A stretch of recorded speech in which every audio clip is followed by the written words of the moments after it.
Content warning.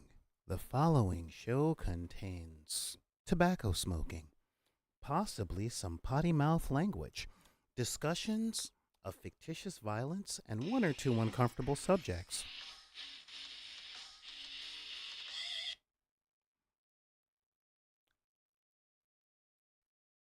And some subjects that some folks would believe get a little bit too real. Viewer discretion is advised.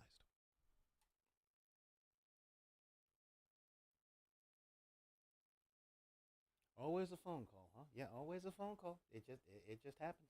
Anyway, let's start up the music maybe? Yeah, let's start up the music.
Hey everybody, how you doing out there? This is Solar Gray, the Cinematic Sorcerer, coming at you from the Wizard's Tower, and welcome to the dark side of the room. I am Solar Gray again. Yeah, good to see you again, Daryl.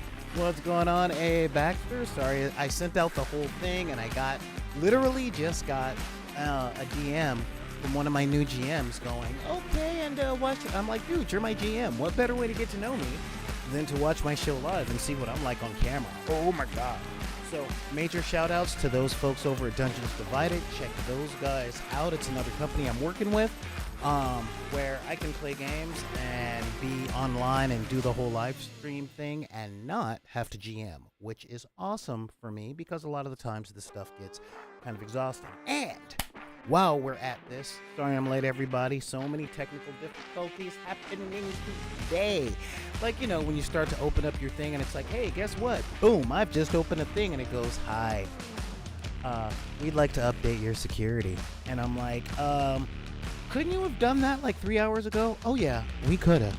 But we just wanted to wait until we knew you were sitting at your desk and you actually needed to do something. So we're just going to do that real quick. It's only going to take like 10 minutes, you know? So yeah. And then it looked at me and said, maybe if you got to your office earlier, we wouldn't be doing this kind of thing. And I'm like, you know what? You sound a lot like my mom. So I'm just going to walk away from all that thing. Now, we got some stuff to talk about today. I know I have a very confusing title. Like, virtuous titles as insults? What does that mean? Well, I will let you guys know when we get into it. But if y'all want to ask me questions or send me compliments or even share some of your experiences and want the stuff read out loud on the show while I'm here, because I'm going to be here for the next 2 hours. I mean, let's be real, right? This is what we're doing. And then I'm going to be doing some yard work while I got the daylight. Feel free to send me an email at backinthedeck@gmail.com. That's BACKINTHEDECK@gmail.com. You can also hit me up on X. I still call it Twitter because I'm old and I don't keep up with the internet as fast as it changes. And of course, you can hit me up on Instagram and TikTok. And if you are still on Facebook, like many of us are, then you can totally reach out on Deckers on the Book. That is the members, well, not even members only. It's just one of the many social media groups that we have out there. Special shouts out to my two top deckers, being Neon Arlecchino and Xanathade. Santa Claus ahoy ahoy. And if you guys would be so kind as to put up the invitation to the Discord server so that you guys can talk amongst each other and I can beat myself up for not having a whole lot of time to go there, but we are going to talk about that especially in regards to the Patreon, because I have a Patreon, and that is one of the reasons that we keep our lights on. So this is the begging part of the show that I do. So right now, I am putting in the chat on both YouTube and Twitch, which is kind of a breach of my contract, all of the ways that you can support the channel and myself, because we don't have enough followers on YouTube to qualify for ad revenue.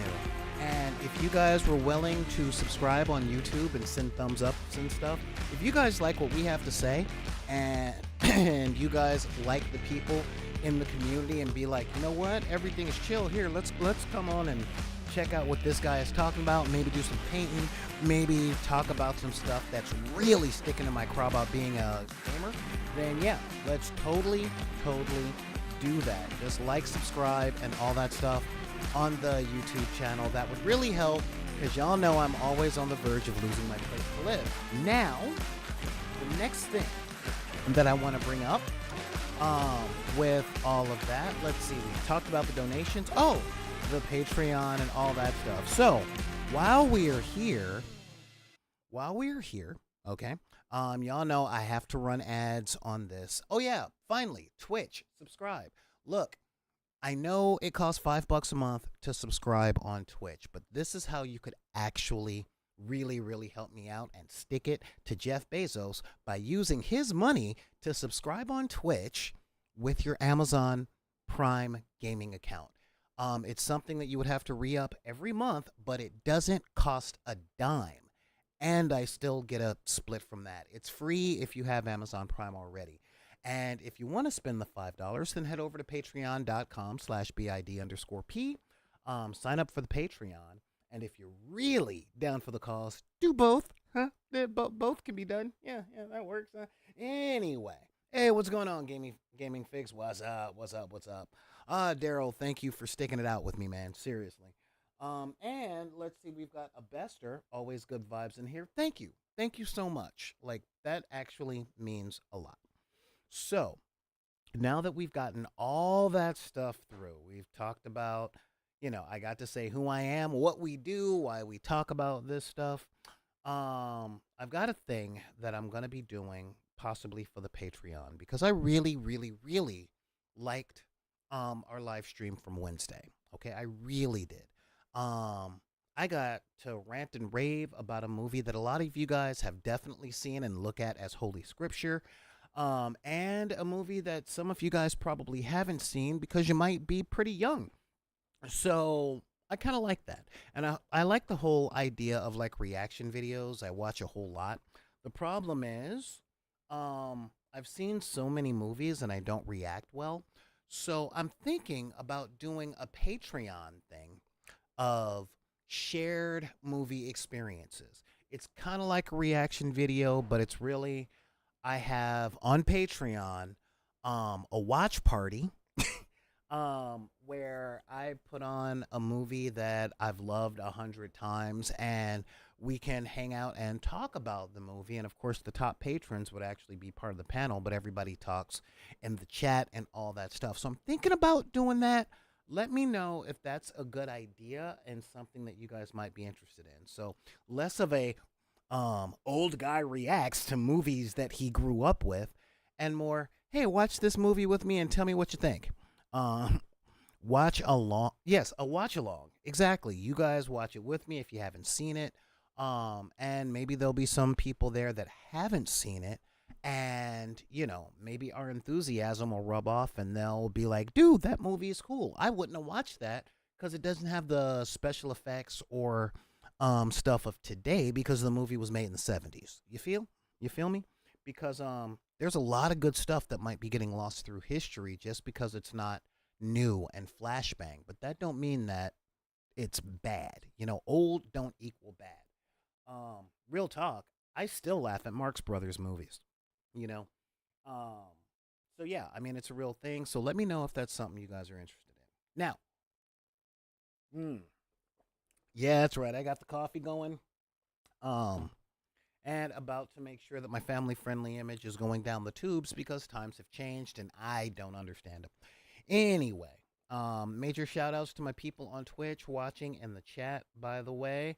Hey, the king of living room furniture is back. What's up? What's up? What's up? What's up? Oh, and shout outs to my newest patron, M10. So thanks, man. That really does help. It really, really does. Um, a lot of people don't know, but like $5 here, $10 there, all that stuff. Think about most wage workers. It's X amount of money per hour from here, X amount of money per hour from there, and that's how they pay their rent and stuff like that. I have a goal of um getting about 2,500 a month from the Patreon. Hey, what's going on? Nat 20 Productions official. What's up? And I know that you are not a bot, which is awesome. So thank you guys for being here. And yeah, so hey, what's going on? Nat 20 official productions. Now, um, but yeah, the Patreon goal is about $2,000 a month. So, and I am far from that. I am far from that. So yeah, so any little bit to get us closer and closer to that, will mean I can go back to live streaming 5 days a week, and that's the dream. Okay, that is seriously the dream. So now that I've got all the official announcements taken care of and all of that stuff, let's head on to the first topic. All right. Um, the title of today's episode: Virtuous Titles as Insults and Understanding Power Levels. So, I really, really have been thinking about this a lot because it flashes back to my childhood. It flashes back to a lot of interactions I've had with authority figures and teachers and people at gaming stores. Okay? And what is that? That is using a positive personality trait as a way to dismiss someone else. And I'm like, huh. Because, growing up, I had a lot of empathy and I cared about people. And, I didn't like the idea of animals getting hurt. I didn't like seeing people get beat up at school. And I grew up during the crack epidemic, okay? So there was a lot of people getting beat up. And my family would be like, don't mind him. He just sensitive. And I'm like, is that a bad thing? And as I've gotten older, I've heard a lot of people use a lot of terms that I'm big on. Okay. So there's a couple that I wanted to address. All right. Example. Okay. Wednesday, our show talked about inclusion because of the whole custodies thing. And I'm not going down that rabbit hole of cringe. I said what I said about it on Wednesday. Check it out. It's in the archive or it's on YouTube, and it's the whole first hour. All right. Um, but we use terms like inclusion, dreamer, idealist, and we use them as insults. And I just can't wrap my head around it without getting woefully depressed. I mean, seriously. Because again, Wednesday, the second hour, we talked about my favorite kids movie of all time, which was The Neverending Story. Absolute favorite kids movie. Not just because of all the dark themes, but because the climax of the movie came about by a kid deciding that he is going to follow his dreams and not keep his feet on the ground when his heart is crying out to him to save it. So that's a real big thing, you know? Um but the idea of having a dream. All right? Now, for those of you guys new to the channel, when I say I grew up during the crack epidemic, I mean exactly that. I'm from South Central LA. Boys in the Hood was my childhood, and it was filmed in my neighborhood, as was Friday. Okay? And when I say my neighborhood, not just the one I grew up in, but the one I currently live in. I live in the house that I grew up in. And I grew up around people whose families were so beaten down by life and history that the dream of becoming a doctor was looked on as unrealistic and impossible. Okay. And I mean by their family members and by a lot of our teachers. Okay. I was lucky. I was given an orange folder that said gifted, which as I get older and older, I think was code for autistic. Um, which, side tangent, I always mixed up autistic and artistic when speaking the words as a kid. And, now I'm pushing 50. Not that hard. I'll be 47 on Mother's Day this year. Um, but yeah, the fact that I'm both kind of weird. Anyway, um, the whole idea of having dreams. Okay, um, since I grew up in the disenfranchised sector, a defense mechanism. All right, to imagination of positivity was to write it off as impossible because a lot of people thought that it was better. And I had someone, actually, I had a middle class mother tell me this about one of my performance partners, which, if ever, I have never, ever, ever, ever, ever, yeah, it is, ever, I've never actually, well, okay, I haven't hit a woman in my adult life, all right? I got into fights with everybody when I was a kid. Boy, girl, didn't matter. If they hit me, I hit them back. It's that kind of thing. Um, but I never wanted to. I've never slapped a woman, but I've definitely wanted to. When she said to me, sometimes it's easier to destroy your kids' dreams than to watch them fail. And oh my God, that hurt me deeply. And that old performance partner is like a computer tech or something. He has a very stable middle class life while I do this for a living. Yeah, ups and downs, checks and balances.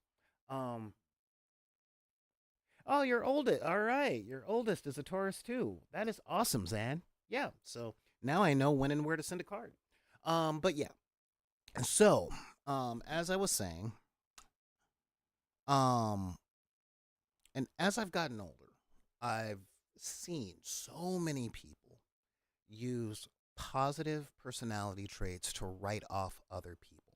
Okay. Um, they're just dreamers. They're idealists. And I think back to when I was a kid, and the number one thing I always wanted to be was an actor. Okay, that I'm like, yes, I want to be an actor. Stage, screen, TV, don't care. Let me put on funny costumes and be someone that I'm not. Okay. Um, and the second thing I wanted to be was a scientist. Okay. And I had 40 something year old ladies looking at me at 11 years old going, "Oh, you want to be a scientist? What kind of scientist? What you going to research?" And I understand where it comes from. But see, here's the thing, guys. The Neverending Story is my favorite children's movie because it shows the importance of having a dream, using your imagination, following it, and the very concept of the nothing, the emptiness that is left when mankind forgets its hopes and or loses its hope and forgets its dreams. I have watched the nothing grow so big between 1979, when my first memories start, and present. Okay.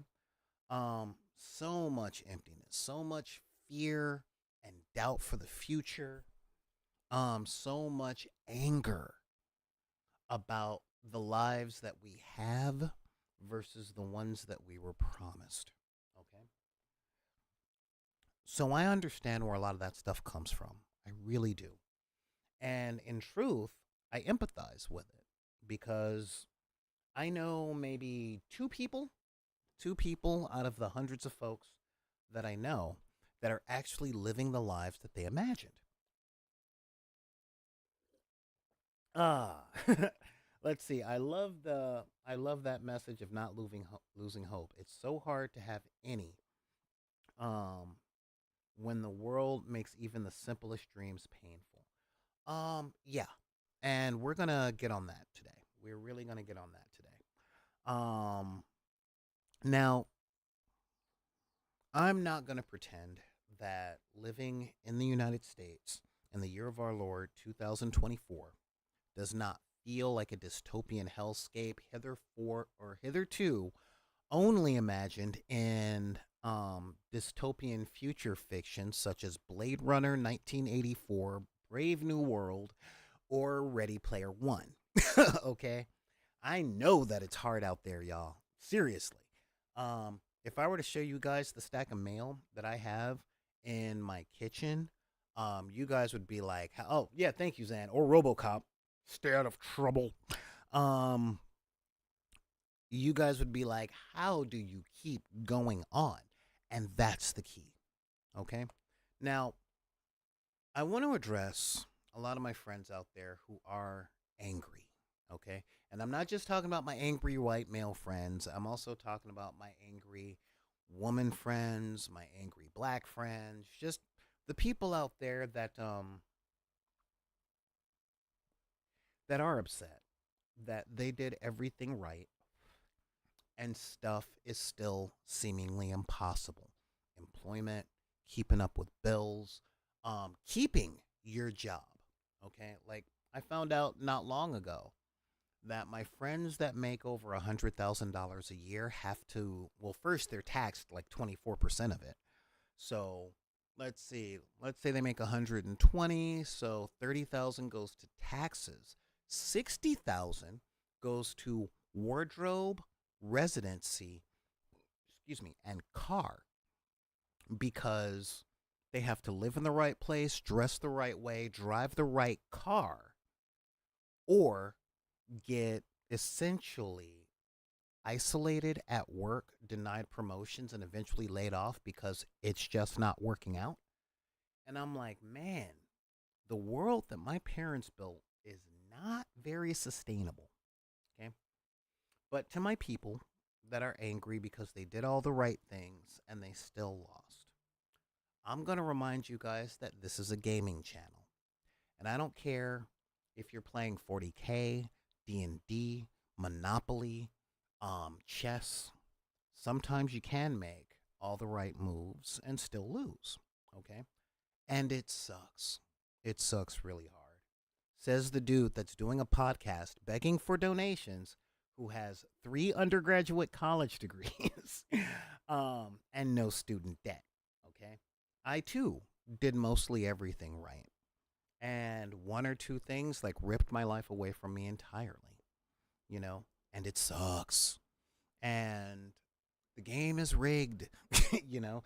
Um, I mean, seriously, I could go on the George Carlin rant, but here's the thing. I have a friend owns her own business. She's going through a hard thing. Okay. Thank you, Nat 20 official. Yes. To do everything right and still lose isn't failure, it's life. Data. Sometimes you have to play to draw and then hope your opponent rage quits. But I have a friend who owns her own business and she's going through it hard because she's learning, as I've been learning for the past few years, that ruthlessness is the easy answer.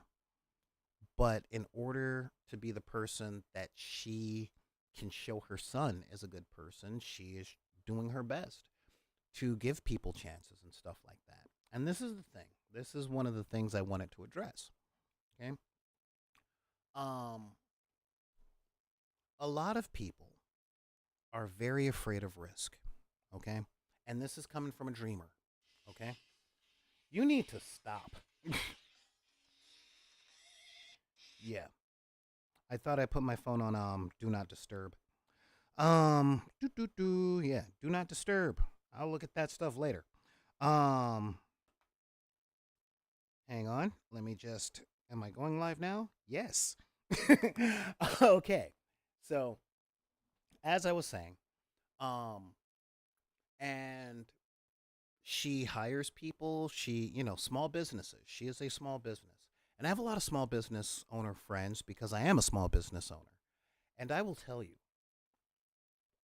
small businesses are getting kicked around hard right now, and have been for the longest time.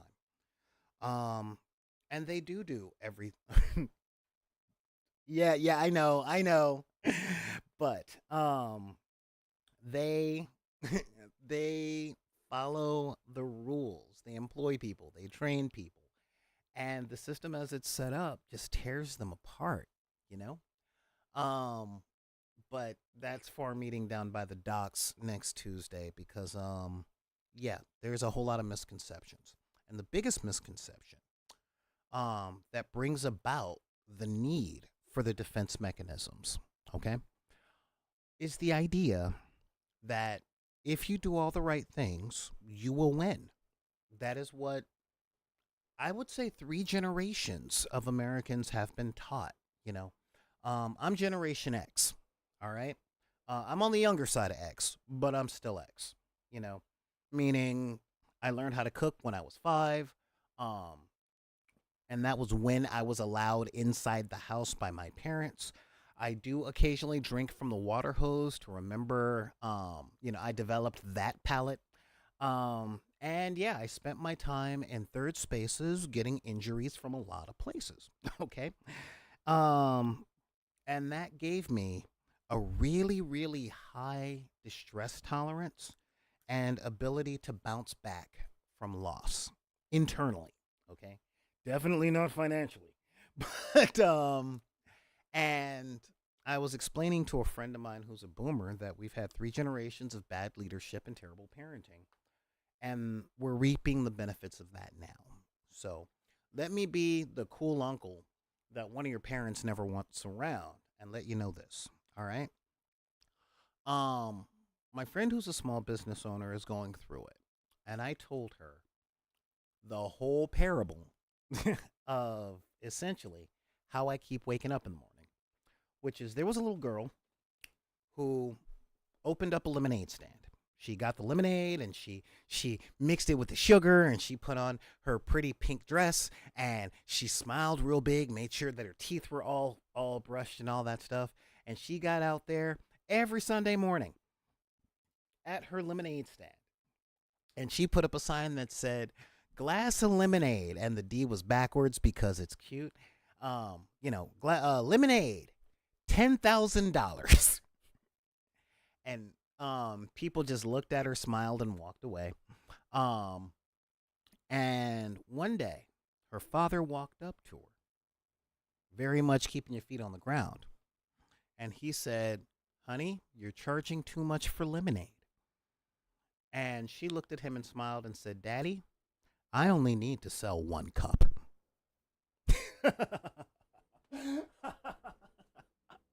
I love that. Just I only need to sell one. And this little girl went into doing this knowing that she was going to get no after no after no after no after no after no after no after no after no, but she lived on the hope that she was going to sell 1 cup. And that 1 cup gives her 9-year old but $10,000. And this is a very important thing. This is where being a dreamer and having a hope really, really, really is exemplified in a clear and present way, guys. All right?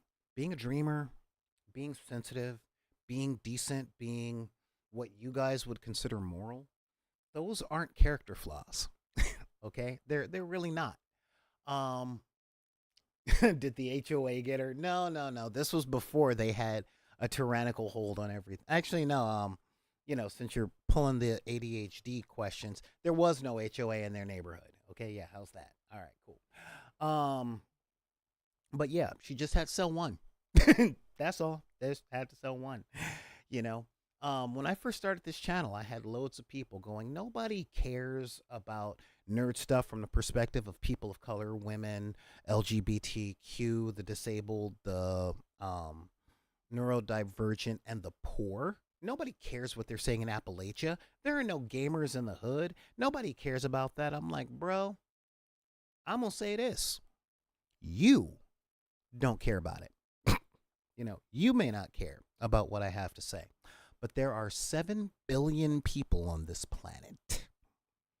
You know, I have a bunch of tiers on my Patreon, and one of them is $100 tier. Do I expect $100 patrons? No, I'm really reaching out for $5 patrons. But guess what? All I need is 20. you know, 20 $100 patrons out of everyone who uses the internet globally. When I look at the odds like that, it doesn't seem odd, you know? Um I mean that's just the whole thing. But see guys, when someone calls you a dreamer or sometimes delusional or whatever they want to say, wear it with a badge of pride. Because when we look at the world that we live in, this glorious, magnificent world where we throw 30 tons of metal in the sky and ride it across this entire planet. Okay? Seriously, I mean, some folks don't believe in magic, but yeah, look at the science that we use every day. Okay? The Wright brothers were dreamers. You know, Benjamin Franklin, dreamer. George Washington Carver, dreamer. Joseph Latimer, Nikola Tesla, Bill Gates, Steve Jobs, all dreamers. Every single thing that we use that makes our lives livable, the stuff that makes it so that we don't live in caves and have to take pieces of rock and animal bone and bash a predator in the head so that we can eat for the next few days. Every single one of those. Every single one of those things made by dreamers. Somebody had the dream of building their own cave. And then we got houses. Someone had the dream of being able to travel more than 50 miles in a day. Yeah, I know Thomas Edison was a dreaming con man.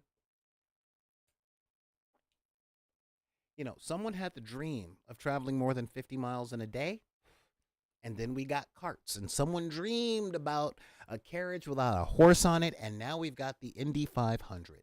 I mean, quite seriously, guys, what's up, Blurtish? Ain't nothing wrong with having dreams. Ain't nothing wrong with being a dreamer or being idealistic or being sensitive. Okay. Um, I have talks with people all the time. I recently, and check out Nerd Soul, NERDSOUL, over on YouTube. Um, we were he calls me in to do panels on popular stuff with him, and we were talking, I believe, X-Men 97. And he talked about how somebody should have been killed, and he knew that asking me, because I've been getting into this conversation a lot as far as heroes and superheroes and comic books and stuff goes. Um, why the good guy shouldn't kill the bad guy, and I came up with a long list, and it really came down to the good guy isn't good if they don't have hope that the bad guy can be rehabilitated. Of course, from a business point of view, because I am a businessman and I am a business man. Um, Batman kills the Joker. There's no comic book anymore. However, um, but the dream of a Gotham that doesn't need Superman or that doesn't need Batman. Superman's dream of an Earth that doesn't need him. Our dream, our individual dreams, and not Earth 616 for Marvel, but the Earth that we live on now, that we can work a job, keep our shelter, and make sure that our kids are taken care of. All of those things are dreams and ideals. And here's the thing, those things are not true. I'm going to paraphrase Terry Pratchett for you guys, because, yeah, I'm a Discworld guy. But those little lies that we learn when we're children are so important. Yeah, it's important to believe in Santa Claus and the Easter Bunny and all that. And the truth is, when I was growing up, my mom was like, there ain't no Santa Claus, that's me. And I'm like, you just want credit. I get it. But later on, I started reading the Discworld novels, because when I go through a bad breakup, I read a lot. Um, but he said the little lies that we believe in, Easter Bunny, Santa Claus, um, they teach us how to believe little lies so that when we become adults, we can believe the big lies, you know?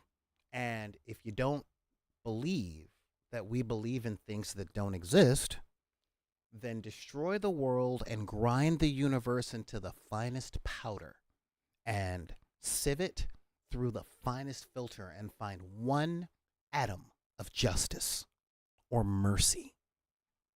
You know, I mean that's the big thing. It's so important to be a dreamer and to have hope, guys, because if we only deal with what we believe, and I mean believe, things are right here, right now, then things only get worse.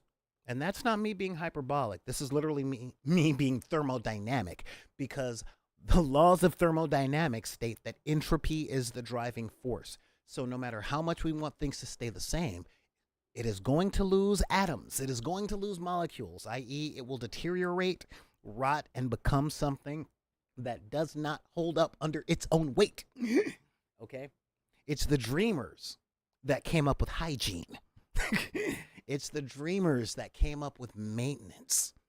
You know, we believe something doesn't exist, and then we see a need for it, and we take our imagination and our hope and we create it.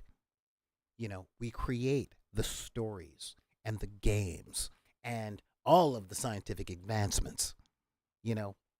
So if somebody tells you,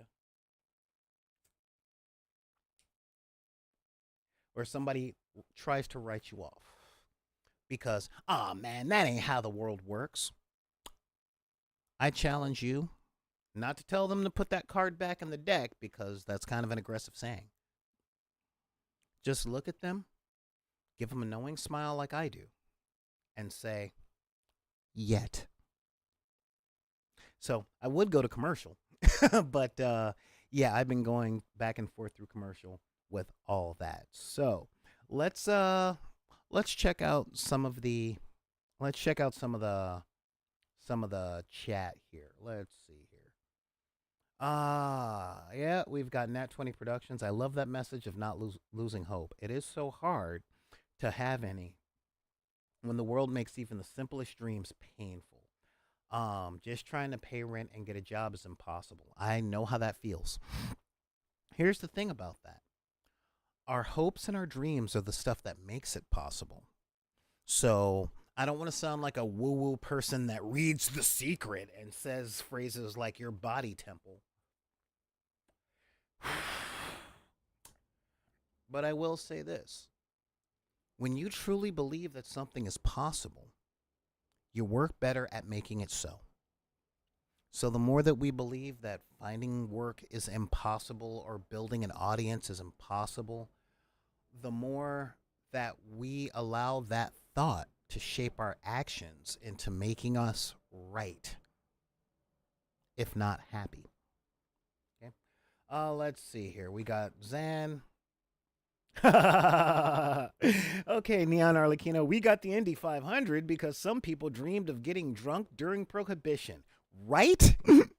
And you know what? We also got organized crime, bar culture, and rites of passage that went through the 20th century even to the 21st, for good or ill. All right. Let's see. Xanathate says the diner episode issue of Sandman had the same moral from the point of view of humanity with those little lies removed. Yeah. And that was one of the most horrifying episodes of the show that they literally put out there. I mean, the diner episode was just, let's see.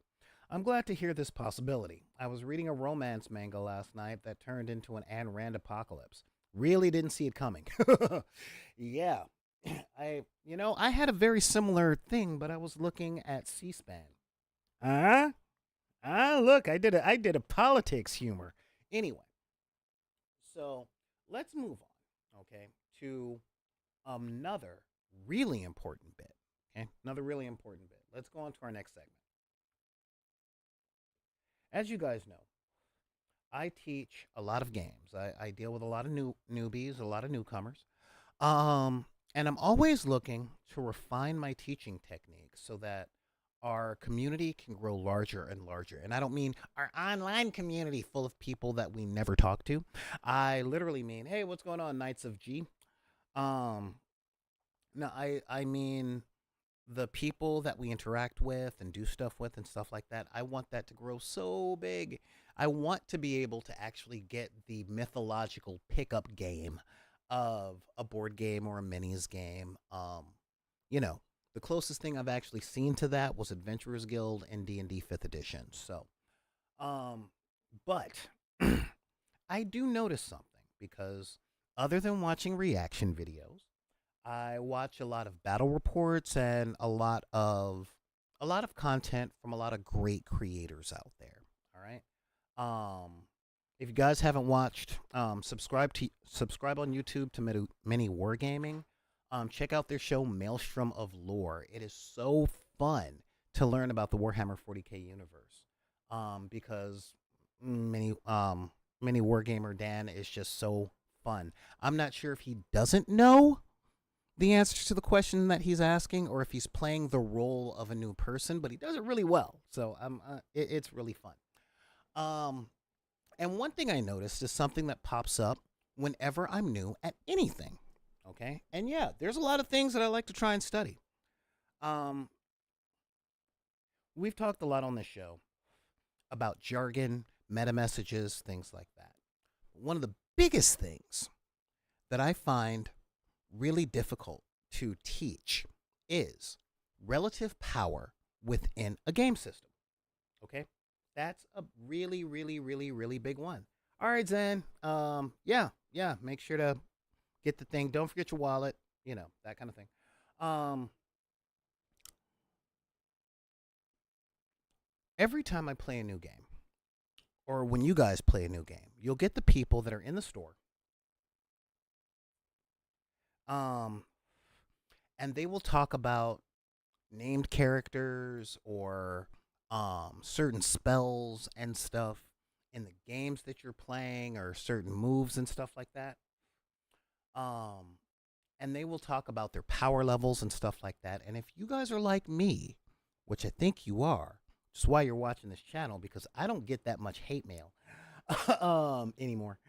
But one of the things I notice is when people talk about stuff like power level to point cost, what's good. Like, please leave an emoji if you were trying to learn something and someone said, "Oh my god, it's so good." And you asked how, and they just repeated, "It's so good. So good." And you're going, "What makes it good? Can you walk me through this?" It's like, "Nah, man, it's just good, okay? It's just good." You know, like that that's where the conversation stops.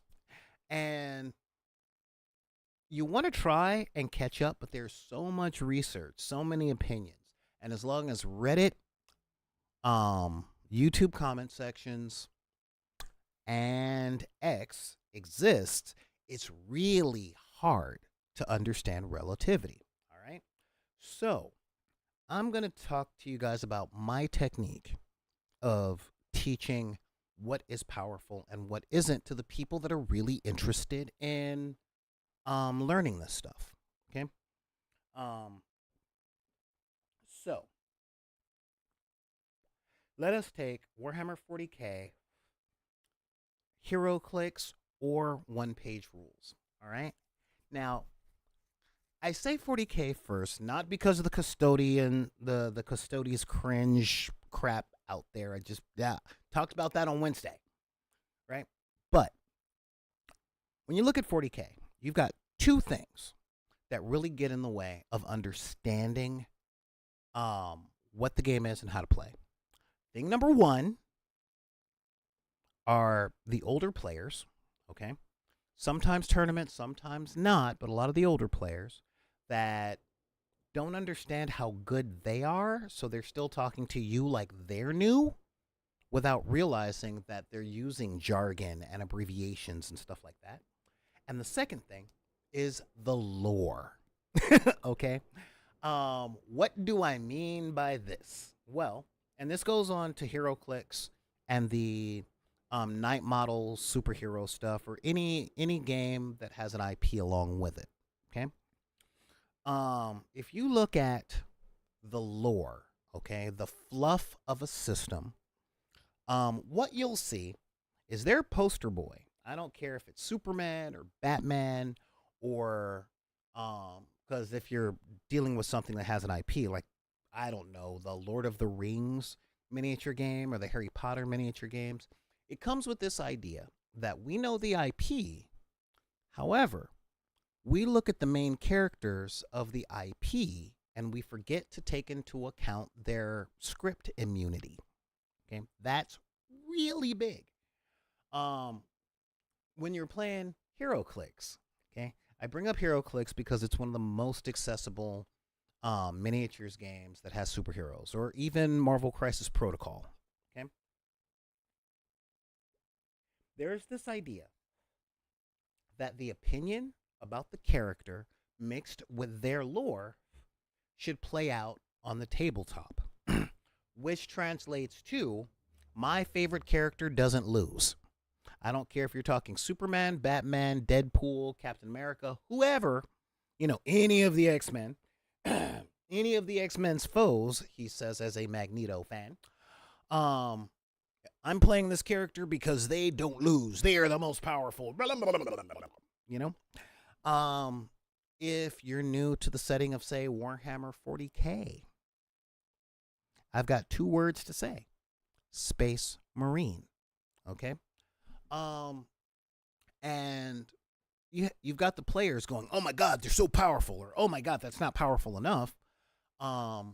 Through their anchoring bias, i.e., their filter of this is what it was like when I learned, and this is the way that I will see the game through, regardless of what changes have been made.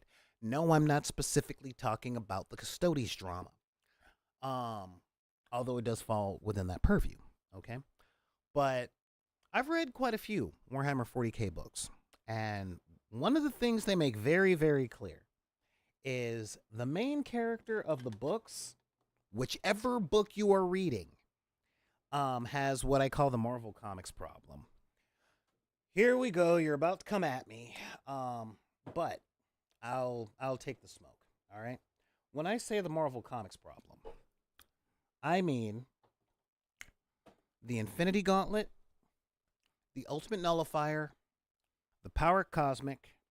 Okay, but with DC, the Green Lantern Ring, the Kryptonian thing, and let's see, what else am I thinking about? Yeah, Ultimate Nullifier. Oh, Phoenix Force. Yeah, that's a big thing. Essentially. Oh, and for you indie comics lover out there, the Witchblade, as i.e., the most powerful weapon in all of creation. Like, I talk to my friends about Marvel a lot because I'm mainly a DC guy. But with Marvel, they never have the who would win in a fight. Someone with the Infinity Gauntlet, the Phoenix Force, the Power Cosmic. They never have that conversation. Or the Ultimate Nullifier. Because all of them are the most powerful thing in the universe, And you've got, yeah, exactly, the Hellspawn armor, the Witchblade. There are so many things out there with the most powerful, unbeatable, blah, blah, blah, blah, blah. And this also translates into script immunity, okay? Spawn is never going to lose in Spawn's book. Superman is never going to lose in Superman, Man of Steel, Action Comics, blah, blah, blah, blah, blah. He might lose in a Justice League book, but the Justice League will never lose. Okay, and we got Neon and Daryl sitting up going, yeah, the Hellspawn armor, the power of Great Mother of Creation, the Speed Force. There's so many cosmic MacGuffins. And one thing I definitely learned, the reason I call it the Marvel Comics problem, is when I started reading the Warhammer 40K novels. The Space Marines don't lose. However, the Tyranids are the biggest threat to the known galaxy. Humanity is the biggest threat to the known galaxy. The Orcs, the Green Tide, are the biggest threat to humanity, or to the galaxy. The Necrons are the biggest threat. And I'm just like, okay, so everything is a big threat. All right, I get it. And I don't care if you're reading a Grey Knights book, a Space Marine book. All of this fiction is written And the thing I kind of respect about 40K is that, um, the biggest thing that I respect about 40K at that is that they don't pull any punches. They're like, and Fulgrim was the greatest duelist, and once he was holding a blade, no one could unseat him until someone did. Um, and then Trazen the Infinite loaded up his laptop and destroyed a star because he misplaced his finger. And I'm just kind of like, okay, guys,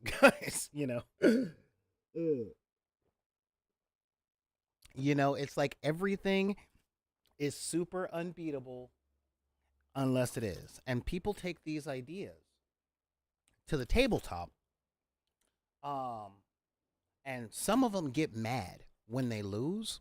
Others go, well, this isn't um this isn't what it feels like when I read the books.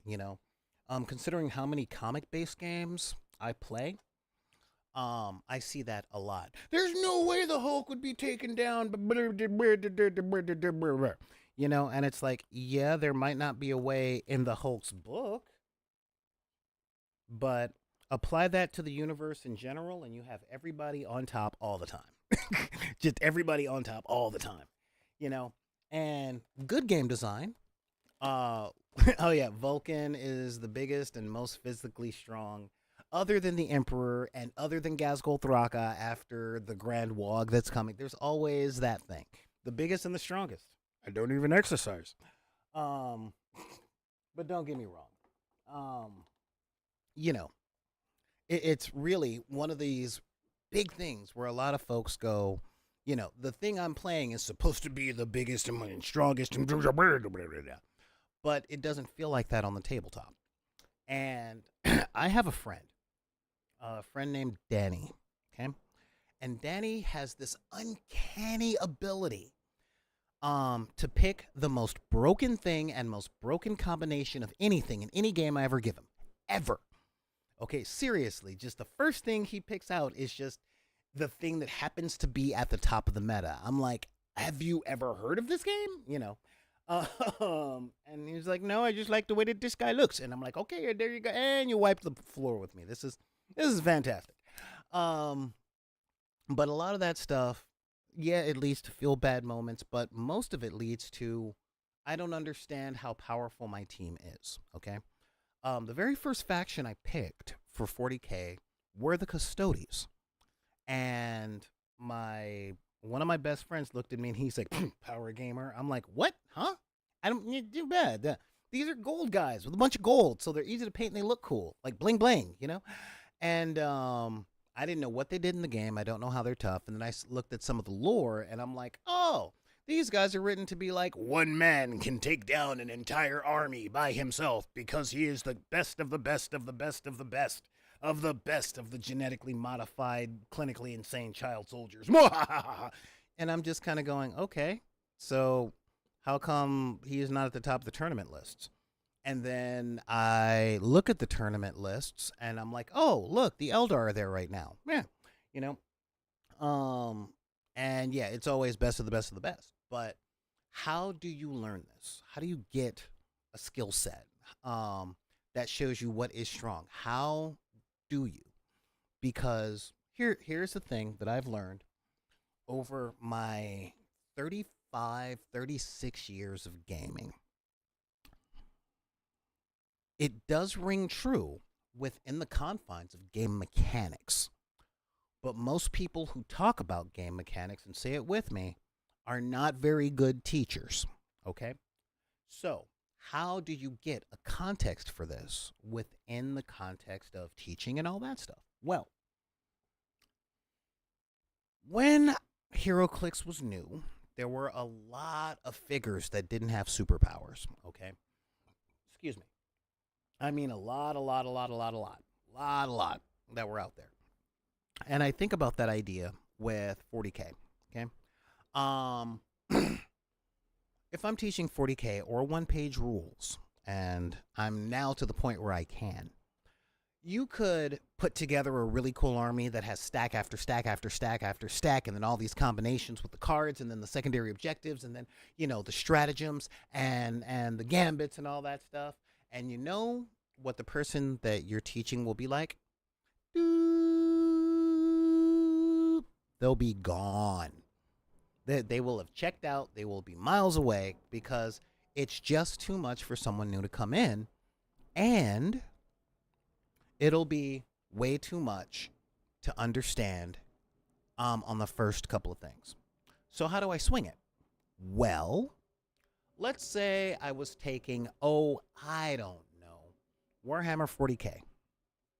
I would put together a sample army, also known as a combat patrol, and say, okay, let's learn some of the mechanics with this because it's all cut down. And I start them with the Imperial Guard. Just not look, they're the Imperial Guards. There you go. These are regular old soldiers, and first we're going to put you against other regular soldiers so that they have a baseline of what the regular dude can do. Okay, just this is baseline. This is this, especially in a place like Warhammer 40K. If you're doing superhero stuff, then you find the least, well, not the least, but the most average thing, i.e., cop, soldier. And one of the old things that we used to say in the HeroClix thing is, oh, you're teaching a new player? No powers. Okay? 0 powers. And why is this?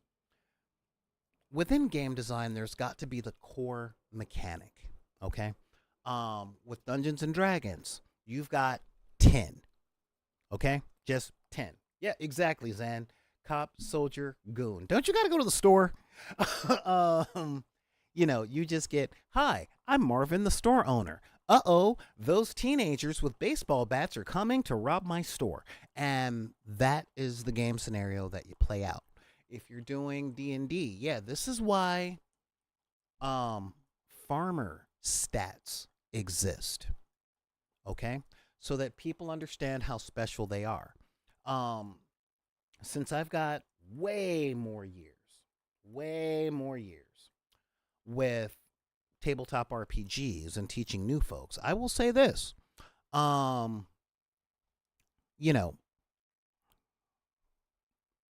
tend to go, all right, so I'm going to start you off with a level 1 character. And in my head as the GM, I'm like, the most powerful thing they are going to fight is maybe 3 goblins. Outside of that, yeah, they fight folks with a bunch of minuses in. Because in, say, Dungeons and Dragons or most role-playing games, most new players don't understand how special a level 1 character is. Okay? With 5th edition, I tell them, look, you are a soldier straight out of boot. So you are not, you're not a 10-year war veteran. You're a bard? Yeah, you just dropped a mixtape. That's it. Nobody knows you on the street. You ain't selling out stadiums. You dropped a mixtape and you got some skills. All right. So you can head over to your trailer and talk about mom spaghetti. All right. That's just some stuff. And they're like, well, this don't feel special. I'm like, give it time. And when it comes to like tabletop minis games, again, yeah, start them with Imperial Guard. You are a dude with a gun. That is it. You're a dude with a laser gun. That's all. That's what you got. And the big bad for their whole combat patrol might be a gene stealer. Like gene stealer cults versus Imperial Guard, fantastic starting thing as long as you don't use any of the stacking bonus. We're just talking numbers to numbers, done. And then once they understand that, everything beyond there, they start to get a feel for what power is. Like, I have a friend that I'm teaching OPR to right now, and I started him with Imperial Guard, okay? And I put him against with the inspired by but legally distinct from Imperial Guard, just regular old dude with guns, okay? And I put him up against inspired by but legally distinct from Tyranids, but not with all of the psychic shenanigans. I mean, we're talking um hormagaunts and running. Not even any objective control. Just straight up, hey, look, you know.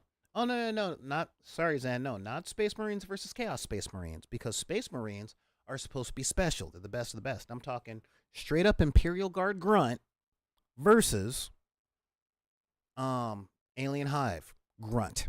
All right. So yeah, we're talking. They don't even have guns. You got a gun. You might shoot them. They may make their save roll. They may not. And when they get there, they might eviscerate you. They might not. Um, the next time I play with them, I may say, you know what?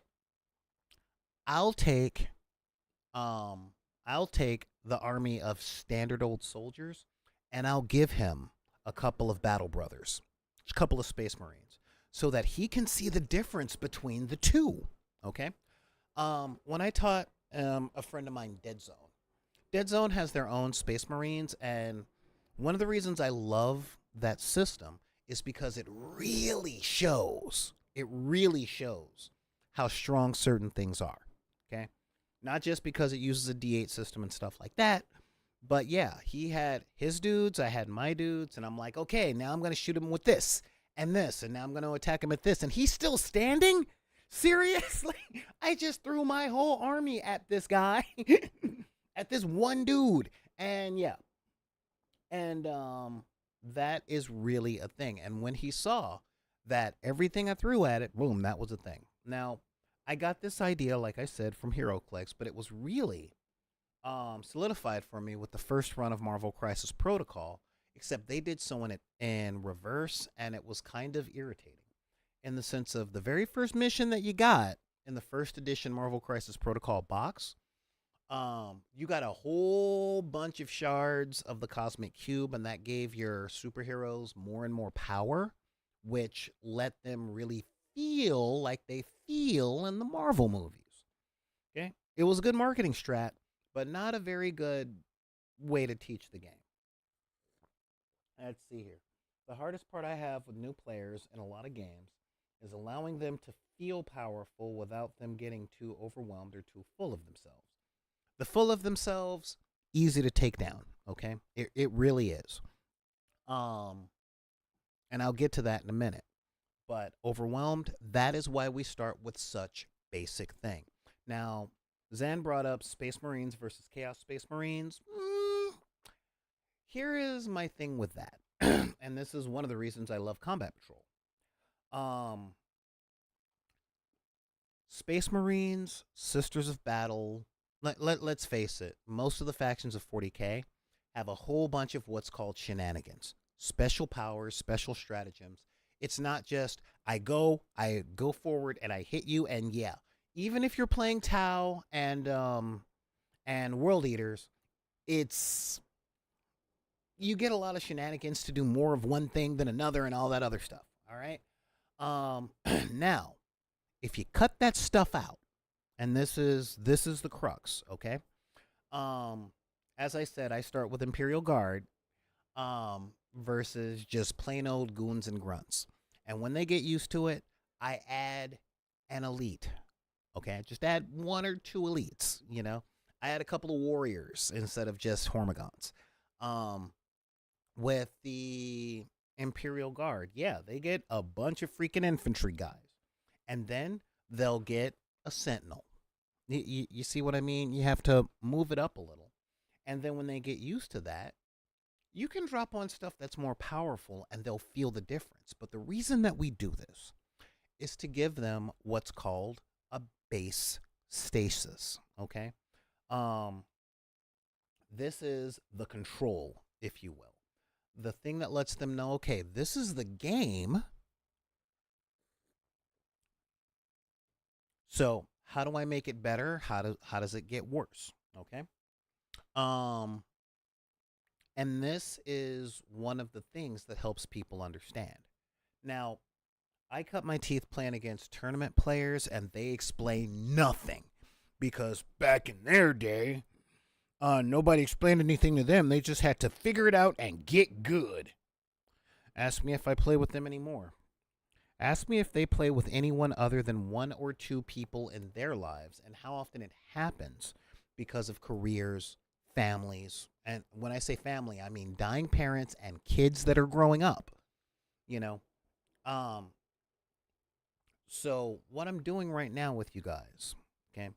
To understand power level and stuff like that, this is for getting new blood into the games, into the hobbies that you're doing. You don't sit someone down with a mini and hold them to golden demon standard. Now, as I said earlier, I'm Generation X, and uh yeah, you're absolutely right. The abuse of ignorance from pro players is just a problem.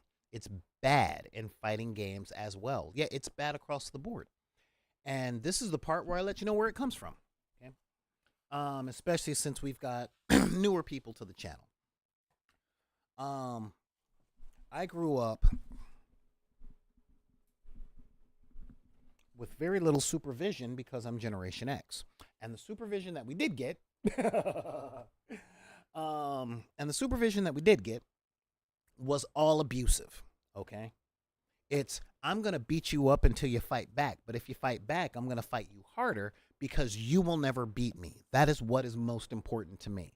So it wasn't teaching of a skill, it was sprinkling of a skill while teaching inferiority. And a lot of folks messed me up for years by never giving positive affirmation. Okay. They're like, well, we were just trying to make you better. I'm like, I didn't ask you to. And this was literally me choking down the B word. Okay. Um, and it makes it so that people that want to do stuff that you do either keeps it secret from you because they don't want to do it with you, or, and this is a really big one,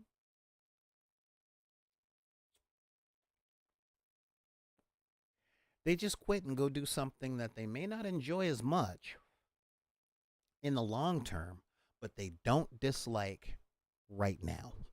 Okay, that's a really big thing. Um, and this is why teachers are so important, because those of us who teach, we teach how fun the game can be, and we do encourage questions and stuff like that. You know, um, because I remember when I was playing War Machine against my tournament friends, and I lost the game against one of my friends, but he had never fought my Warcaster before. In this game, the leader of your army is like the biggest key. And by the end of the game, he was like, okay, I won, but that guy was tough. And I'm like, how? Like, how was he tough? Because I spent the entire game on my back foot. And again, this is no shade at my old gamer crew. They are great dudes. Okay. However, they were terrible teachers. Okay. And what do I mean by terrible teachers? I mean, um, okay, I don't quite understand how this unit that I put on there, why do they die so quickly? And their instruction was, that's what they're there for. End of conversation.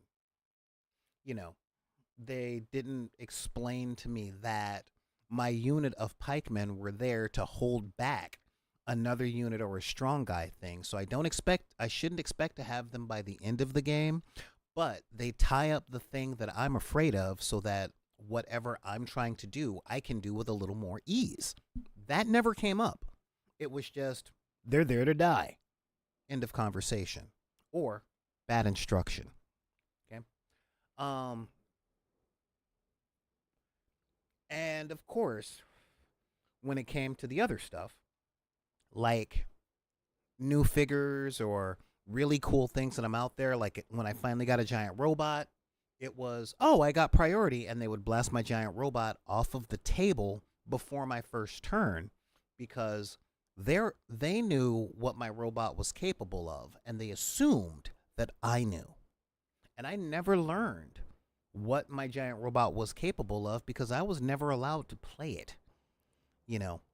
And this is a really big thing that happens all through games. And it comes down to that generation, oh, that boomer generation being mean to Generation X and millennials and Generation Z Because what? It's common sense because I know it. And it's like, no, dude, you're good. They're new, you know?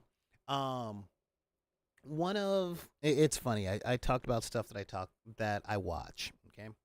Um there's a Mystery Science Theater 3000 episode called Manos, The Hands of Fate. And before that movie starts, they have a little short from the 1950s called Hired. And in Hired, it was this used car dealership owner complaining all the way across the board about how his employees aren't good at their job. And his dad was like, you sound like your boss did when you were young and new. But he took you under his wing. He groomed you. He showed you how to follow up on calls and stuff. And what it came down to was this boss expected his employees to be good at a job that he never trained them for. And he was upset that they're not doing the job like he's doing it, although he never taught them how to do the job the way that he does it. Sound familiar? Mm.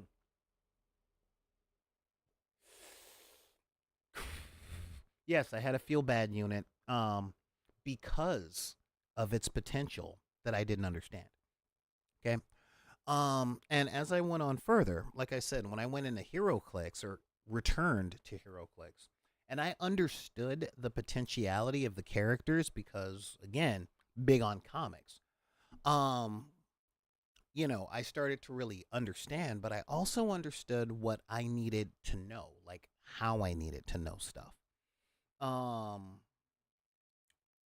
and when I or you guys sit down with players or people that are new to your hobby, you have to establish a baseline with them. Show them what the world that you're dealing with is like outside of their character and their participation in what makes it special. Okay. A really a really good example of this, and this was one of the things that made me so happy for a new edition, was the second edition World of Darkness. Okay. Now, way back in 1992, 93, when the World of Darkness first hit with Vampire the Masquerade, you got to play vampires and all that stuff, and you got to assume that the World of Darkness was our regular world, and then you become a vampire and you had powers and all that stuff relative to our regular world. Okay. And then they introduced werewolves and mages and mummies and fairies and all that other stuff. Um, but when they released the second edition, okay, the second edition of the World of Darkness, they did something that I loved, which was they released the World of Darkness. That was the very first book that they released. And when they released the World of Darkness, you rolled up your character as a person. Just John Q. Public, Mr. and Mrs. Smith from Anytown, USA. And the stories would be like, hey, some people are disappearing. It was very Call of Cthulhu in the sense of you had no special augmentations. But once you got X amount of experience points and ran through adventures, then you were given the option of a template where you could turn the human player that you were playing into a wizard or a vampire or a werewolf or something. Um, and I thought that that was so cool, okay? Because it showed I'm a person, I'm overwhelmed by the world or I'm part of the world now, you know. Um, and then I become special, okay? Um, One thing that does this really well are movie franchises. I hate to say it because if we turn our collective clocks back to my day of 1987, we have the most perfect action movie ever written. Fight me on it, I will die on this hill. Die Hard, where John McClane, New York cop, is in a building and he has to take down terrorists who are actually there for other reasons. Again, one of the best Christmas movies ever made, the best action film ever made. Okay? Um and he can get hurt, He's running around. He has no shoes. I mean, he ends that movie messed up. The big climactic battle, he's limping and his voice is cracking. It is terrible. Okay? And it's fantastic. And then by the time you get to the last Die Hard movie, he is literally a superhero. But, but, if you watch the progression of the movies, you see him become stronger and more badass as the movies progress to a point where it's silly. Okay. Even the Fast and the Furious kind of did this. Okay, they went from, hey, look, street racers, now we're outrunning cops, to, I am going to jump my Dodge Charger over the moon. And, and when you're getting into a lot of games, okay, a lot of games, a lot of fiction, it's easy to look at things. And this is one of the things that I talk about a lot with superhero role-playing games or superhero properties is we as new players, as people, tend to look at the new thing that we're looking at based on the thing that we grew up with.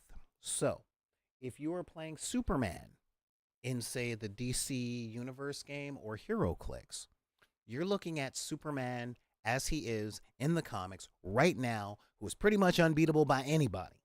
But that doesn't make a game. Okay?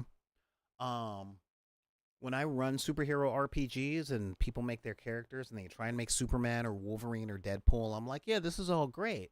But this is you on day one. I know you're looking at the potential of cutting off your pinky and growing a whole new you after you get killed, and you will be able to do that at level 20. You are level 2. Okay? You are creating a wizard. That is great. You are level 3. You just learned how to throw a fireball. You will not be coming back from the dead in a white suit. Okay? This is you in The Hobbit. You are not Gandalf from Return of the King. You are Gandalf in The Hobbit. That is who you are. Okay? Or more to the point, you are not Gandalf at all.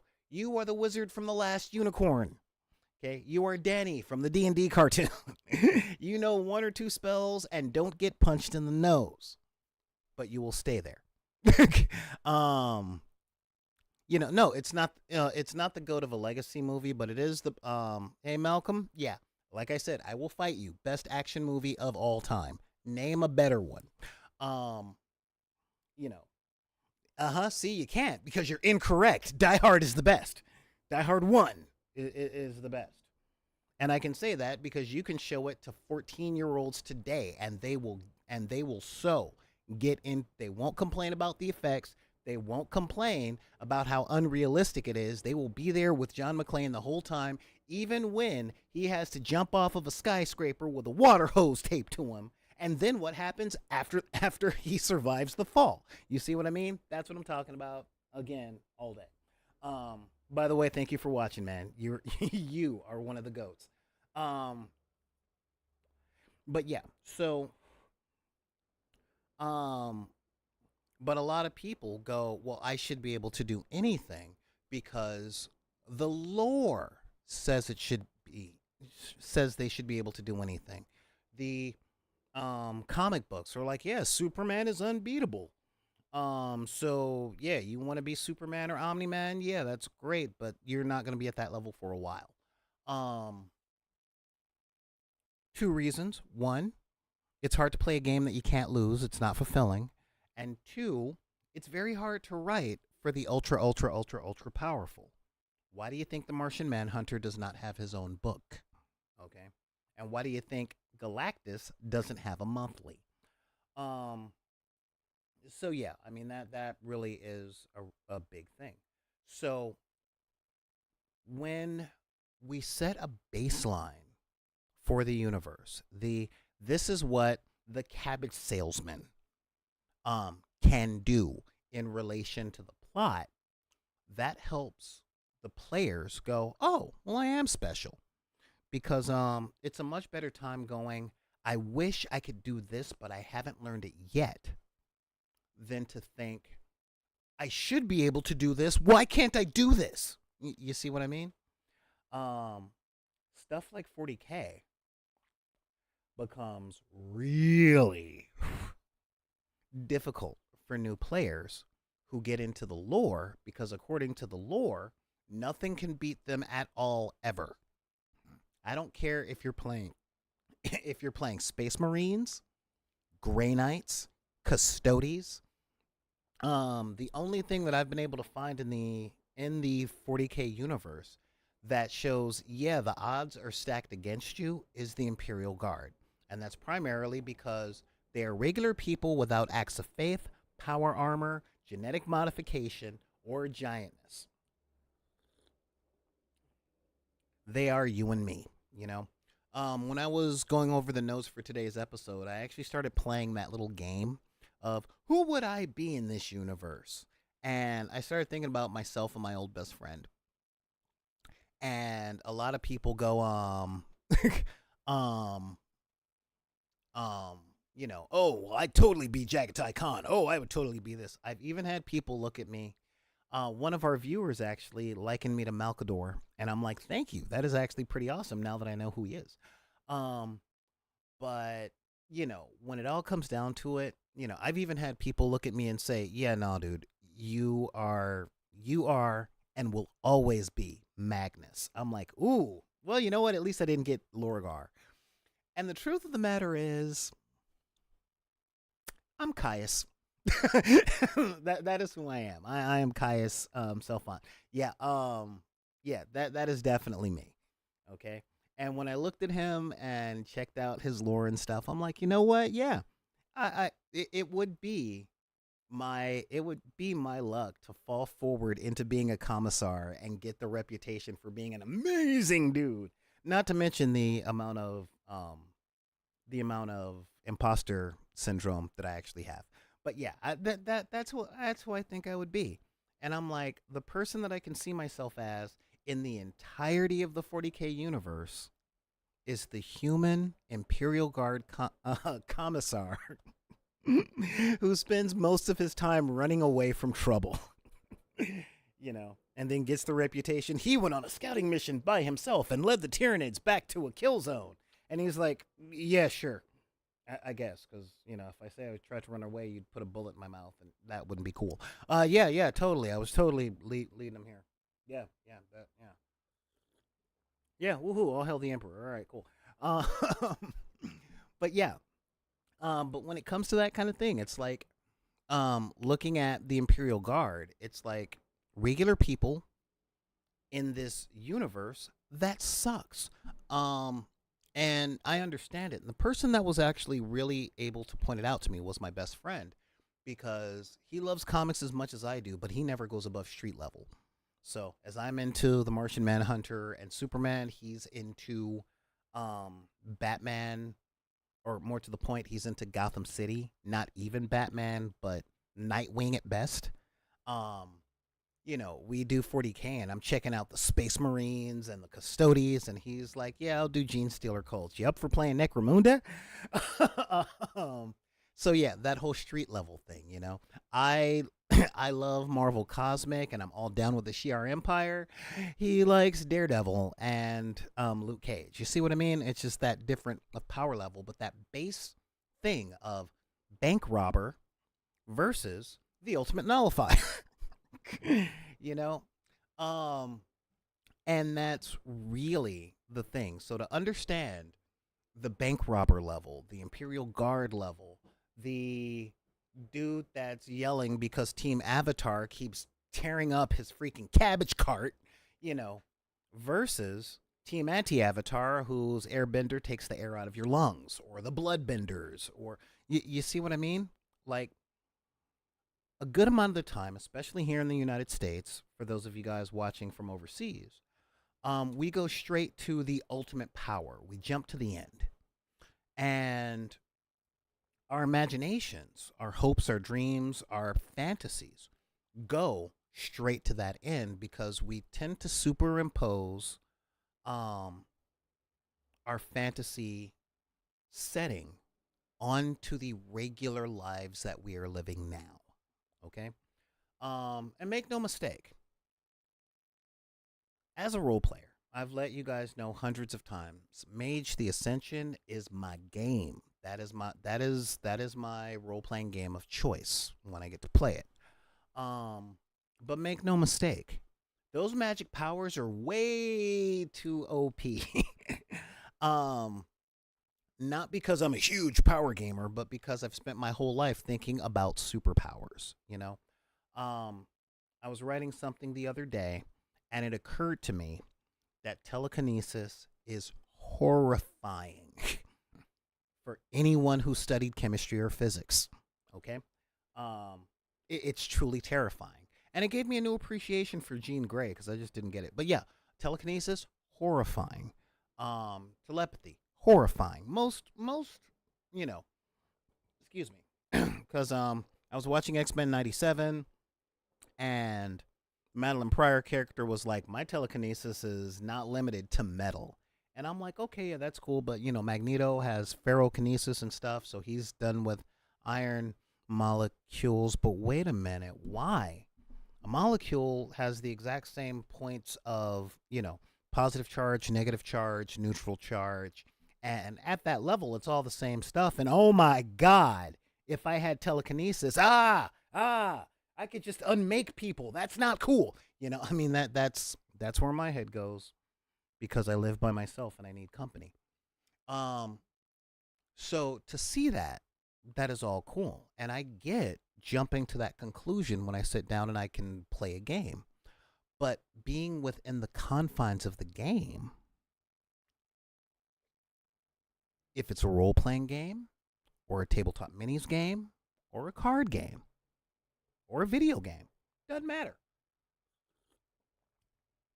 Because, and this is where homebrewing, bonus segment, where homebrewing gets kind of difficult is that it's so easy to let your imagination jump to the game ending most powerful thing. Okay? Again, I have telekinesis, so I use my telekinesis to separate the atoms in their body completely. And when you think about it, that means no blood, no muss, no fuss. They're just not there anymore. They're literally turned into um protons, neutrons, electrons. We're not even talking like a mist or other chemical things. They're just they're gone because I use my telekinesis to pry those molecules apart. um However, what kind of game would that be? Round one, I tear apart the army. Good game, good game. Yeah, good game. Well played. Yeah, good game. So what do you want to do for the rest of the day? You see what I mean? Um, Boy, that was a tangent. So, just for editing purposes, um, when or wait, when you're teaching someone a game and you want them to understand the power levels, it is super, super important to show them the baseline, the regular everyday thing. And this becomes really educational and actually kind of cool if you play it right. Okay. If you let them play, we'll take 40K as an example. If you let them play the Imperial Guard without the orders and all that other stuff, just regular old Imperial Guard, dude with gun, pew pew, um, and let them get used to the rules and then let them bring in a tank, then you're good. And then once you get all that, you throw them against, or not throw them against, but you then let them play a different army, okay, with their basic stuff. Say Chaos Marines, okay. And you don't need the minis for this. We're talking like using nickels and dimes and whatever. Okay, you let them play Chaos Marines, and you play the Imperial Guard, and they get to see how easy it is to trounce you. Then they start getting an idea of the threat. Okay, between the orcs and the Chaos Marines and the Necrons and all that other stuff, it's like, dude, how does this keep going? Oh, there are ways, and then you can show them the shenanigans that go into it. But too many people start with the shenanigans. And here is a game design secret, and it's really not a secret, but a game design commonly known thing by game designers, okay? The shenanigans of every single faction of any game you play, the shenanigans of every class is to even the playing field, okay? Dead serious. It's to make everything even. Using Dungeons and Dragons as an example, when you hit level 10 and there's a wizard and a cleric, there needs to be a reason for the ranger and the fighter to be there. Because, if we were to do this realistically, if this was in the real world, then a dude with a sword versus a dude with a floating castle, yeah, yeah, that's way too grounded. However, if the dude with the sword gets 5 attack actions and then can get a second wind and chugs down a couple of healing potions and all that stuff, then he can survive long enough to get close to that level 10 wizard. And if they got a magic sword, that can cancel out spells or do magical damage or stuff like that, then they could actually hack the wizard down. You see what I mean? All the shenanigans are made to balance out everything. And in the process of teaching people shenanigans first, they lose the scope and the scale of the game that you're trying to show them. Okay? So just think about that, guys. When it comes down to teaching new players, start them out on the basic stuff and give them 5 or 6 games to really understand. Okay? When the dude, my boy that I taught Dead Zone to, he saw how difficult it was for me to take him down and got a sense of how powerful his guys were. But they're not the most powerful faction in the game, and he wasn't using a lot of shenanigans. You know, after he got it, I then used the Marauder faction, which was their orcs, and one of their Marauders' things is one of their orc shenanigans to even the playing field is, hey, you get that advantage, let me have it. And so imagine if you're playing 40K, the orc player that's fighting against you can take one of your stratagems and use it for themselves, and you don't get to use it that turn. Okay? It's a shenanigan, all right? But it's to make up for some place that the orcs are weak from. In 40K, no one else gets a wog, but a lot of people get similar stuff. The easiest place to see this is not between the Space Marines and the Chaos Marines, but between the Sisters of Battle and the Elves. They both get dice to put aside to say, you know what, I'm using this instead of that this time. It's just a matter of timing, but it evens the playing field so that everyone has a chance to feel special. And when everybody is special, nobody is special. So to give them a baseline of who isn't special. In D&D, we're talking the farmer stats, the innkeeper stats, as we used to call them in 2nd edition.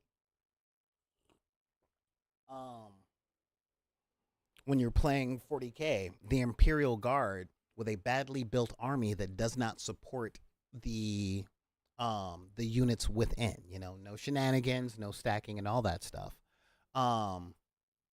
Versus armies that are just good at what they do, like orcs and Tyranids, without shenanigans.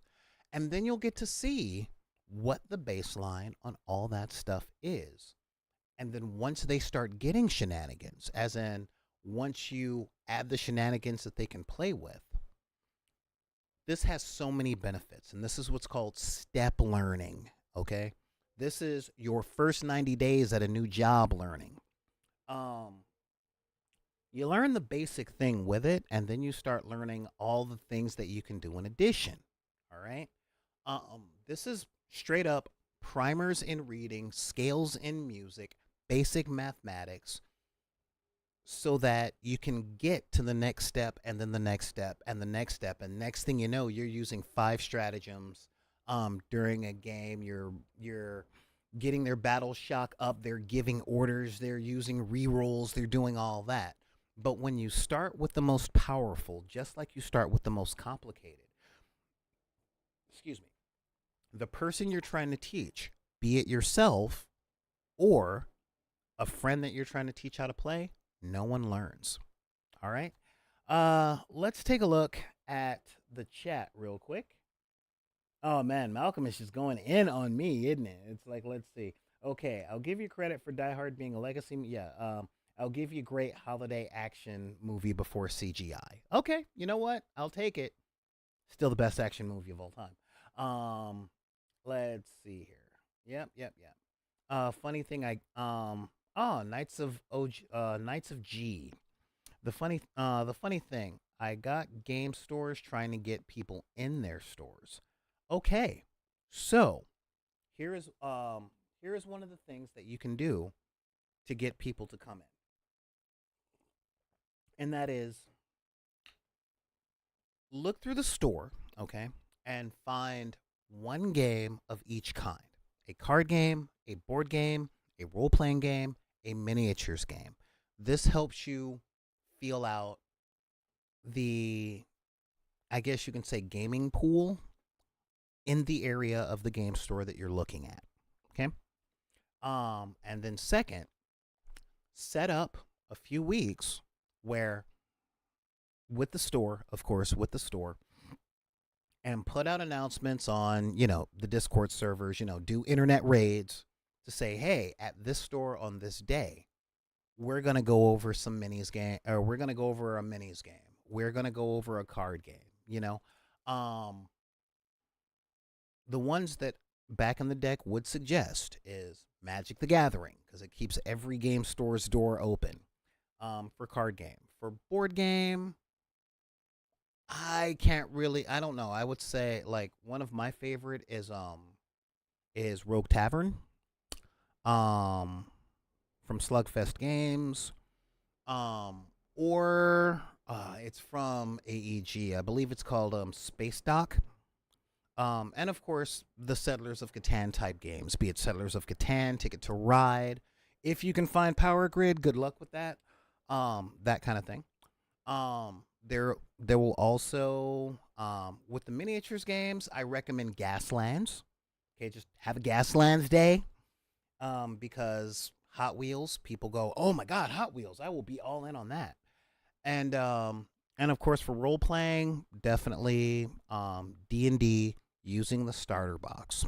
Okay, um, you know, and that way people can come in and try stuff. You can also have a painting day, a character creation day, that kind of thing. But the important thing is to get the word out of an event that they can come to and not necessarily have to spend money. Okay. Um, Currently, and this is something I was discussing with my old sidekick last night, we live in a time where there aren't very many third spaces. Okay. What's a third space, Solar? Well, when I was growing up, when most people were growing up, this is a recent phenomenon where a lot of people my age, a little younger, and definitely a lot older, complain about people being on their phones all the time, looking at apps, looking at YouTube, blah blah blah blah blah. Okay, um, and how they don't interact with each other, and I'm like, well, sorry, you taught everybody. I'm talking to my parents that everyone's a stranger. Every stranger is dangerous. Everyone out there is either going to participate in a school shooting or kidnap you and sell you into human trafficking. Okay. And then you made it illegal to be at parks, especially after sunset. Um, Police harass any group of kids that are together doing anything. You stopped having people play in the front yard. You closed down the malls. Like no one has anywhere to go. This is where game stores come in, y'all. Seriously, where game stores come in. Because nowadays the only place that anybody can go costs like 20 or 30 bucks to even be there. When I was at work the other day, I had to do a job in Beverly Hills. And to get to Beverly Hills from where I am, you have to go up what used to be called the Sunset Strip. And I went past the Whiskey A Go Go landmark. And I lamented to my coworker, who's 25, how I miss going there. But even when I ride my motorcycle, I can't park it on the street. It costs $50 to get into the whiskey for most things, and it costs $35 to park. Okay, so I'm looking at $85 just to go to the place, not to mention eating or having a soda. Okay, a soda costs $5. So I'm looking at $90 to go see a band while drinking a Sprite. Nowhere to go. All right. So if you want to get people into your game store, Knights of OG, or Knights of G, sorry, set up an event for folks to come and hang out at the store. If Most game stores have sample games, games that people can come in, sit at a table, and open up, like store copies of Space Hulk or store copies of Monopoly or something like that. Um, and work with the store on coming up with an event so that people can come in, chill out, be at the event. And the more fun they have, the more stuff they'll buy, and they'll turn that into their third space. That is the only way to keep a game store open, is to build up a community and allow that community to use it as a place to be other than work and home. Okay? And if you guys are worried about gatekeepers or bad actors and stuff coming in going, you think that, here's the upside. And this is one of the reasons I was willing to get into 40K. The people that scared me away from the hobby don't hang out at game stores anymore. Okay? They have their houses with their people that they play with. Okay? A couple of days ago, I talked about how the War Machine community was killed by Warhammer 8th Edition because 7th Edition brought those toxic players into War Machine. They scared off all the War Machine players, and 8th Edition came out and they left, leaving no War Machine players, and it practically folded the company. Okay? Well, those people have their stores that they play at, but most of them play at their houses, in their basements, or their garages with their friends, and they are still gatekeepers, but their gate is on their property, which means the game stores are totally open to people like you and I and, the rest of the deckers. Like, we can go hang out at game stores. The game store that's the biggest friend to the channel, Guildhouse Games in Bellflower, California, has one of the greatest communities ever, because the store owner gets this. He completely gets it. And when someone comes in to be a gatekeeper, he politely asks them to leave, And most people just don't come in being that. He's not that guy. Or they're not those guys, because there's so many people that are just there playing games and having fun. So it's turned into a really good third space. And Back in the Deck has a few events that they put on there as well. And this is how we get people there. So do a raid on pick a game or two every once in a while, and put out the announcement on Discords and Twitter and all those other places to say there's an event here. It's not going to cost much money. Blah blah blah blah blah. Come in, hang out, learn how to play a game. Okay, and people will discover the store, see that it's a cool place to hang out, and then they'll keep coming back. If I were in your state, Knights of G Back in the Deck would do that with you. But I'm pretty sure you're not in Southern California. Anyhow, let's take a look here, going through the notes, blah, blah, blah. Okay, yeah, that's pretty much the whole thing. Let me check the email to see if anyone has sent an email. So we're just going to double that real quick. Inbox. Okay, no one has sent an email, and of course, let's check the Discord, and no comments in the Discord. Cool. So, with all that, guys, I want to say thank you for being here. If you do have any questions or comments like that, and you want to talk about stuff like this, then feel free to send me an email at backinthedeck@gmail.com. It's BACKINTHEDECK. at gmail.com. You can also reach out to me over on Twitter and Instagram and TikTok and all that other places. I want to say welcome to the people who are new. Like Parsai and Regress, you're back. And Rodriguez, you. And thank all of my regular guys for being here. You guys are really awesome. Super special thanks to Daryl and Malcolm holding it up on YouTube. All right. And guys, if you're here on Twitch, please subscribe using your Amazon Prime account. And here we go with all that other stuff. These are the ways that you can help. Check out the channel here in the chat. I'm also putting this down here in the YouTube chat as well. And of course, all right, of course, guys, thank you for being here. Remember, part of the reason that we're here is to make sure that the community of gamers gets less and less toxic over time, and we've been doing a pretty good job. And honestly, gamers nowadays are much less toxic than when I was coming up, so let's keep doing it. Again, share the stuff, and please, if you're watching on Twitch, please subscribe on the YouTube channel.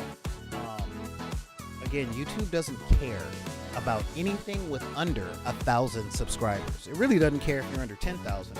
Well, let's get to 1,000. Again, it doesn't take much. Just a little click with the notifications. Doesn't cost you any money and stuff like that.